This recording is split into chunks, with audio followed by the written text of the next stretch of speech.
demee baaxul nañ dellu ginnaaw. d'accord Tange yow mi nga xamante ne yaa ngi ak sa ñi naan VIP people yaay boromam nga employé ci ay jeunes tey kii nga xam ne moo jiite mooy suñu ministre de la communication Alioune Sall daal dinay xam ne ni que képp koo xamante ne nekkoo ci yoon nekkoo ci li nga xamante ne moom la ñu waxoon ni ko ngeen ne ci da ngeen di daal di tëj.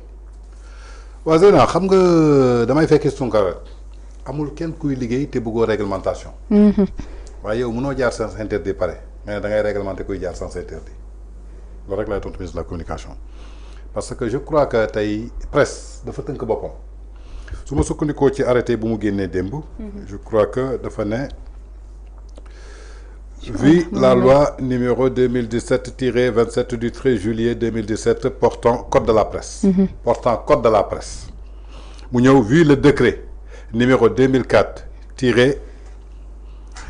2004-953 du 8 avril 2024 relatif aux attributions du ministre de la Communication, des Télécommunications et du Numérique sur la note du directeur de communication arrêté.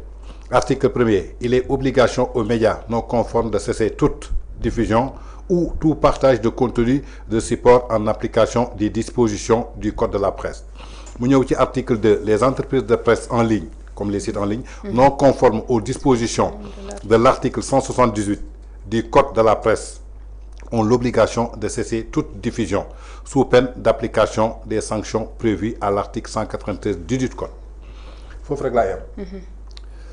ba tey ay code lay wax ak ay loi mais dafa am loo xamante ni dafa supérieur code supérieur loi muy la constitution. L'article 11 de la constitution du Sénégal fi conseil constitutionnel sukkandiku ba rejeter seen loi interprétative dafa stipulé wu que li nga xamante ni mooy création entreprise de presse soxlawul benn autorisation fii ci Sénégal. xam nga bërki démb bu Amadou Ba nee na ku ne crime de sang kenn du ko atte dañ koy baal même suñ la attewul Sénégal Sénégal dafa ratifié ak ay convention internationale soo demee porter plainte foofu dañ la fay atte noonu la mel ak constitution bi moom article yu mu sukkandiku. constitution moo ko suut constitution daf ko dàq déjà kon donc moom mi bëgg a réglementer nekkul en règlement su ma sukkandikoo ci code de la presse bi mu wax. dañuy dem ci code de la presse. article 147 du code de la presse mi ngi nii. dafa ne le ministre chargé de la communication délivre d'office une licence d'exploitation aux éditeurs des services de communication audiovisuelle déjà existants. képp koo xamante ni am nga sa entreprise de presse. bu exister avant que ñuy voter code de la presse bi. en 2017 ci ndimbalu Moustapha Diakhaté président groupe parlementaire Benno Bokk Yaakaar moo tax ñu voté ko adopté ko Ablaye Wade moo ko fi tegoon gars yi rangé ko ci tiroir yi Moustapha Diakhaté moo ñëw en 2017 ñu adopté ko képp ku amoon sa entreprise de presse maanaam ba 2017. déjà daf la war a délivrer licence d'office te tey am nay entreprise yoo xamante ni judd nañu avant 2017 pour te dire que VIP People mi ngi judd en 2012 ak société registre de commerce NINEA am ISN nekkoon magazine di déposer dépôt légal archive nationale di ko déposer fii nga xamante ni mooy cybersécurité. ba internet ñëw ñu changé ko def ko site internet muy respecter lépp loo xamante ni ay chargem la tey soo nee qui ne sont pas conformes est-ce que moom déterminer na lan moo war a tax nga conforme premièrement bi ñuy teg seen plateforme pour que ñu enregistré wu ci pour man état continuité la juillet 2023 mooy dernier enregistrement sous Moussa Bokar Thiam entreprise prépare yu fi newoon yépp dañu enregistré wu sous Moussa Bokar Thiam parce que dañu newoon ku enregistré wul aide à la presse bi doo ci bokk ñu enregistré wu kon moom su ñëwee 2024 ma foog ni dafa waroon xool ñi nga xamante ni dañu créé après enregistrement boobu te enregistré wu ñu woon pour que ñu enregistré état wala ministre da ngay accompagner les entreprises de presse da ngay accompagner benn suivi plateforme bi ñu teg laa la wax déjà ñoom nekkuñu en conforme parce que plateforme bi li ñu la ciy laaj am na partie boo xamante ni amu ci léegi soo rempliré ba pare après lañ lay yónnee waat notification mi ngi nii ils me l'ont envoyé le 18 le 16 mars le 17 je sais pas dañ lay envoyé notification pour que nga dugal 3 contrats d'employés ñoom ñoo la ko envoyé de. attends je t'envoie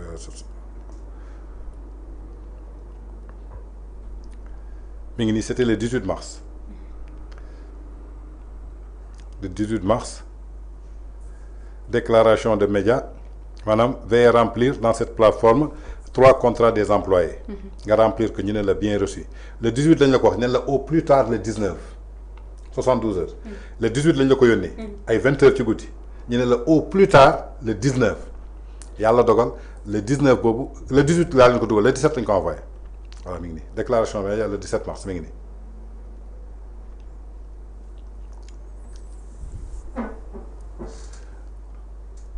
Téléchargement des contrats de travail, 3 journalistes employés au titre régulier par les entreprises de presse en ligne au plus tard le 19 mars 2025. Le 19 boobu le 17 le 18 ñu yónnee leen ko ñu ne la bien reçu léegi ñoom kan moo conforme kan moo conformul pour wax la ni que même pas rek pour bëgg am justificatif dugal ko ci plateforme pare yónnee ko le directeur de la communication pour wax la man lépp lu may def rek dafa am preuve. Abibou Dia, directeur de la communication. Je suis contrat, 3 contrats. Les reconnaître la ñom. Non, je ne sais pas. Je ne sais pas.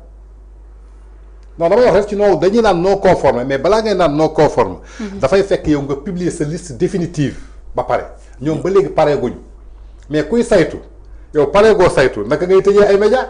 Mais ñom listing biñ def né ñi lañu reconnaître yow boolewuñ la ci. Non biñ défé listing bobu né ñi lañu reconnaître boolewuñu ma ci won après lañ ma yónnee notification bi né na yónnee 3 contrats yi. yónnee té bi lolu amé dafa am ay sites yu ci bokkul won Dakar Actu ay Sénégal nangam Ibrahima Lissa Faye dem toog ak directeur de la communication mu jël ñooñu dugal leen légui Ibrahima Lissa Faye bim ko publier ci Facebook mom directeur de la communication Ampel sa Aline Top woko pour yenen médias yi.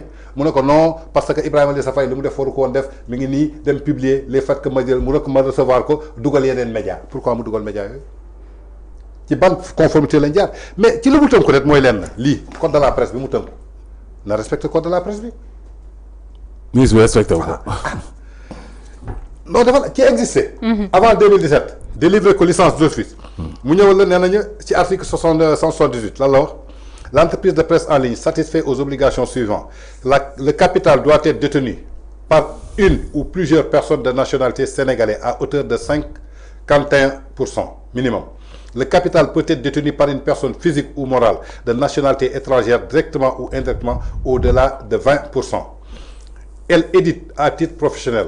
Elle emploie à titre régulier au moins 3 journalistes conformément aux dispositions du présent code de la presse. En outre, l'entreprise de presse en ligne doit disposer d'un directeur de publication, d'un rédacteur en chef, justifiant respectivement d'au moins 10 ans d'expérience et 7 ans d'expérience professionnelle.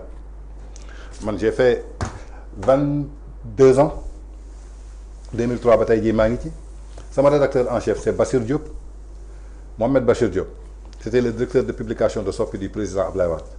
Kooku def na plus de 40 ans léegi lan moo ci des c'est-à-dire que dañu tënku ci constitution bi le ministre il est en train de violer la constitution li Amadou Ba def ci interprétation moom ministre bi loolu lay def tey histoire dina ko bind ci ministre boo xamante ni mi ngi tëj ay entreprise de presse tey naka le président bëgg a jouer ci benn politique d'employabilité yow yaa ngi dàq ci fonction publique bi 30 000 licenciés secteur privé bi di la jëlal ñenn ñi nga ne secteur privé bi tamit nañuy tëj nga gën a yokk ay chômeurs je pose la question aux jeunes yuy suivre projet PASTEF est-ce que am nañu avenir avec ce projet. man tey ñu tëj VIP people je vais les attaquer à la Cour suprême j'ai tous mes documents tey sites yu ñu validé man kayit yi ma yor sax yoruñu ko ba ci ISN 2012 laa ko am numéro ISN bi may permettre ma publier je l'ai eu en 2012.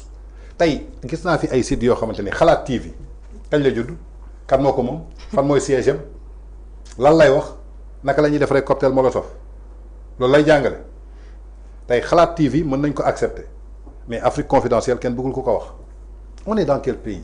ah mais mooy parloo bi. léegi loolu xam nga lan lay juraat encore tey. li nga wax sànq ci haute cour de justice bi ak viser ay ministres investisseurs dañuy bloqué seen wax ban investisseur mooy dugg ci réew boo xamante ni dañuy tëj ay médias.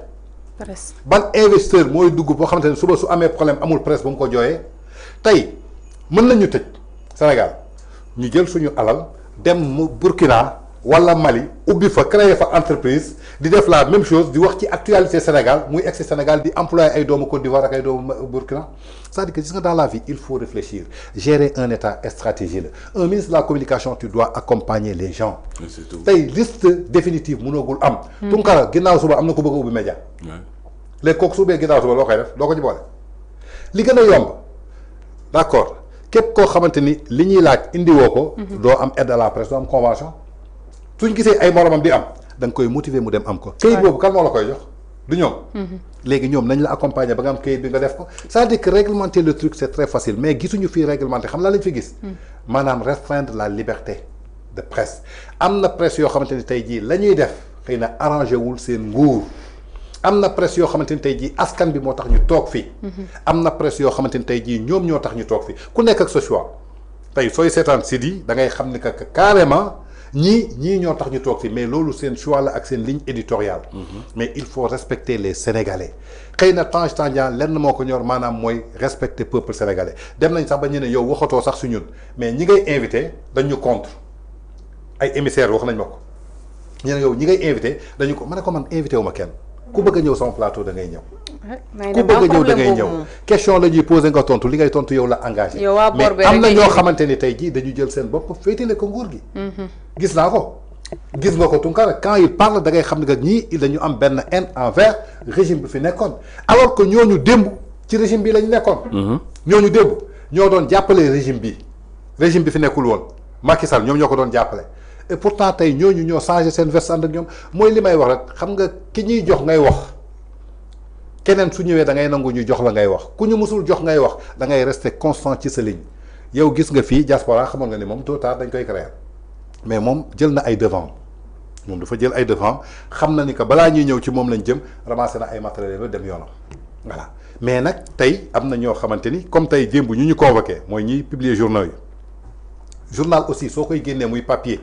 muy magazine boo ci mënta génnee da ngay yóbbu dépôt légal c'est-à-dire que journal bi su génnee balaa nga koy distribuer kenn di ko lire da ngay jël 2 exemplaires yóbbu ko archive nationale jël 2 exemplaires yóbbu ko direction de la surveillance territoriale parce que ñoom ñoo koy jël transféré ko présidence ñu xool ndax amul article boo xamante ni mën na créer trouble à l'ordre public wala indi incident ci réew mi loolu dafa tegu ci yoon loolu c'est normal mais loolu da ngay naan nit ki soo indiwutul sa dépôt légal dañ lay sanctionner dañ lay amende su ko defee sax seen kees dina am xaalis Europe pourquoi policiers yi sonn nañu sa matricule noonu la ñuy photo nga toog ñu yónnee la amende 100 euros la fayoo ko ñu defaat ko 190 euros fayoo ko ñu defaat ko nangam dafay nekk te keroog boo soxlaa këyit wala nga ci seen dëkk soo ko fayul doo dem da ngay dugg ci bus biir la léegi xam la lañ lay def jox ñu sa papier ñu bindal la duñ la wax tooy na duñ la wax waw na da ngay toog sa kër mu ñëw fayoo ko chaque mois muy gën a yokk da nga koy fay je crois que loolu moo ëpp solo ñu xool naka la ñuy développer réew képp koo xamante ni respecté woo charte bi nga woo ko dóor ko benn amende su ñëwul fayul amende boobu nga dóoraat ko beneen amende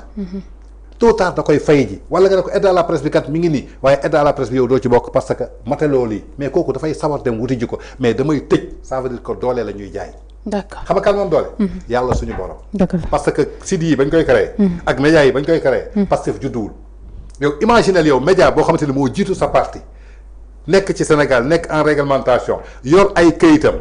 di dem impôt et domaine di am quitus fiscal mais impôt et domaine su dee yow nekkoo conforme naka nga koy fayee sa xaalis ak tey médias yi ñuy wax conforme pourquoi ñi leen doon laaj ay impôt may mënoon doon fay laaj ñu ko fa woon impôt et pourtant ba ñuy publier seen première liste bi dañu ne conformul mais koo conformul ak règlement état nooy jëlee xaalisam c'est-à-dire que il faut que ñu jël débat bi teg ko sur la table waxtaanee ko yàlla moo leen fi teg nag.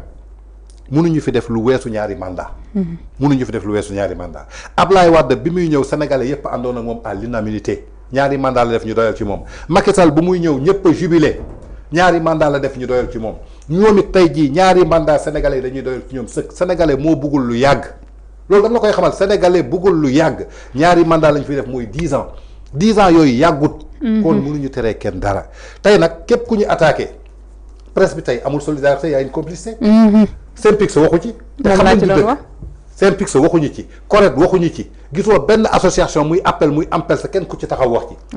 alors que bërki démb opposition bi muy takku wàllu ak non inscrits ñoom ñoo ànd attaqué ko décision bi soo ko attaqué conseil constitutionnel daf koy daal di dindi le ministre cour suprême du moins da nga koy yóbbu cour suprême attaque ko parce que ci constitution la ji tegu muy article 11 te code de la presse bi li mu wax tey jii tënkuwuñu ci loolu d'accord am na entreprise de presse yoo xamante ni tey jii nee nañu reconnaître lu ñu leen parce que ñooñu bi ñuy existe c'était en 2012 2013 2014 tey lu tax nga bëgg a jël entreprise boo xamante ni bërki démb mais am na benn booy buy jaay dàll fii Sandaga Colobane dafa ubbi sitam et pourtant reconnaître nañ ko Lamine Niass sitam reconnaître nañ ko mi ngi ci liste bi jënd naa ñaari yoon daal ci moom Colobane parce que tey jii ñi nekk ci ñoom dañoo créer seen ay média bopp yooyu la ñu bëgg a teg média taxul nga gagné dara xam nga lan mooy xam nga lan moo lay téye maintenir au pouvoir réalisation ak bilan Macky Sall réalisation ak bilan am na ko mais teewul dañ gars yi dañ ko xeex troisième mandat waxutuma nag ki nga xamante ne amoo réalisation amoo bilan ça va être difficile d'accord donc je crois que le ministre moom moo war a toogaat waxtaan te barki démb bu dégg nga président li mu wax nee na du ma toog ak yéen dem leen ngeen toog ak ministre bi ngeen wax ak moom mais ministre bi est-ce que maîtriser na lan mooy presse lan mooy communication c'est-à-dire il faut que ñu xool loolu parce que dara aussi foog nga maîtriser ko soo ko maîtriser wul mënoo ko gérer mais code de la presse li mu wax kay dañ ci tënku mu leer nañ article yi nga wax fii ñi lire ko ñëpp tënkoo ak article yi nga ne dama koy dindi loolu mooy jaay doole léegi nag on va voir est-ce que les Sénégalais vont regarder ça d'accord Tounkara ñu tëjee loolu la ci benn résumé bu ndaw rek muy dialogue bi nga xam ne président woote na ko le 28 mai woo ñëpp pour ñu waxtaanee li nga xamante ne ba tey ci mbirum justice bi